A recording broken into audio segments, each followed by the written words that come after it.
cars going by. We're at the Marriott in Medford, about 10 hours on the road, and I reached for Mark's shake in the back seat and told him that I felt something go out and my back went out. So I hobbled into the hotel room after going up an elevator.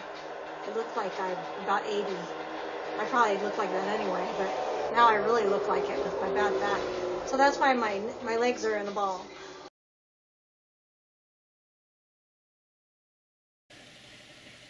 Hello. The reason I'm sitting in my family room with my sunglasses on is because, not only because I look cool, but because I have gotten no sleep. The first reason is because my cat will not leave me alone. My cat's in love with me, and we were away on vacation for 2 weeks, and he will not leave me alone, and I can't take it anymore, so Mark's going to find a solution for that tonight. Right, honey? And the second reason is because my back hurts. And the reason my back hurts is because on Saturday, which I explained in another video, Saturday we were coming home, starting on our 17-hour trip in the car from California to Washington. And about 3 hours into the trip, I decided I was hungry, so I reached into the back seat from the front seat while Mark was driving to get something out of the ice chest, and I felt something. And I didn't really think anything of it. I thought maybe I pulled something, but when I got out of the car at a rest stop, I was walking like a monkey. I mean, I couldn't even stand up straight. And I thought, oh no. So we went the rest of we spent the night at the Marriott, and that was horrible, just because I mean, I could barely walk, and it was hard to lie down, hard to sit. And then we had another so that was a 10-hour drive. The next day we had a 7-hour drive.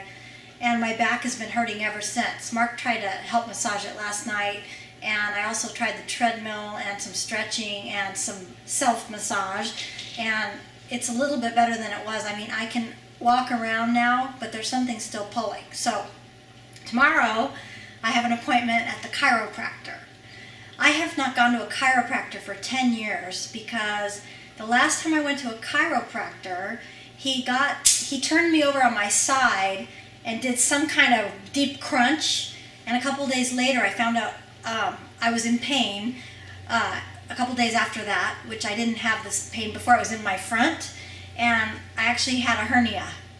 And I mean, it lasted for 2 months before I went to the doctor and discovered this, and the only thing I could think of was the chiropractor turned me sideways, and that's what happened. So I haven't been to one in 10 years, and before that I went to a chiropractor, and he had all this weird high-tech equipment, and I did not like this place, and he kept calling me every day to come back and come back and come back. So today I decided that I would be brave and call a chiropractor near where I live. And I'm sure that whoever answered the phone, who I was talking to, is probably scared to meet me because I asked the weirdest questions she's ever heard.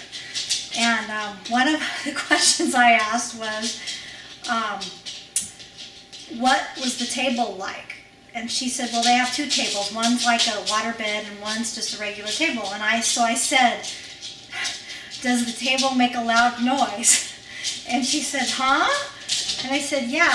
Does it make a loud noise? She said, no. And I said, oh, because that one chiropractor I was talking about, he put me on this high-tech bench where you stood up and held onto the bench, and then you went down, and then when he adjusted you, the part where your stomach is would drop out and make a loud noise. Hey! Quiet! Quiet on the set! So, I forgot what other questions. Bug, what other questions did I ask? X-rays? I asked what kind of X-rays they did, and she said digital, and I said, well, do I have to be moving? And she said, what do you mean moving? And I said, the chiropractor did some kind of movement X-rays where I was like this. Oh, that hurt. And I had to go every day and get these X-rays, so I don't know what that was, but she never heard of that. And I'm trying to think of what else I asked. About the bed? Yeah, I said that, about the bed and the X-ray. And I asked if we wanted me to see what supplements I was taking. And she said, yeah, there's a form that you can fill out and just list them on there. And I said, well, I'm doing that, but does he want to see them? And she goes, well, I've never had anybody bring them in, but if you want to, you could throw them all in a bag and bring them in. So, and then I said, does he want to see my blood tests? And she said, she doesn't think so, but, I'm just trying to be proactive. And I can't remember what else I asked, but I asked a lot of strange questions. And when I was telling Mark, who's the one holding the camera right now, when I was telling Mark about this, she said, why don't you ask her if he wants my therapist number? Which really cracked me up. Because he probably would want that when he finds out how psycho I am, when I ask all these weird questions. And when Mark said it, it made me laugh, and then it hurt my back again. Ow! So anyway, I will let you know how I feel tomorrow if I don't chicken out on my appointment. It's at 1:45 tomorrow. I'll let you know how it goes, or if I run out crying. And I think that's about it. So I'm hoping that this will do the trick, and if not, then it's Memorial Day weekend, and I'm going to be in pain for 3 days before I can see anybody again. So I'm taking a gamble here, but I'm going to tough it out, I hope. Okay, we'll talk to you later, and we'll see you next time. Good night.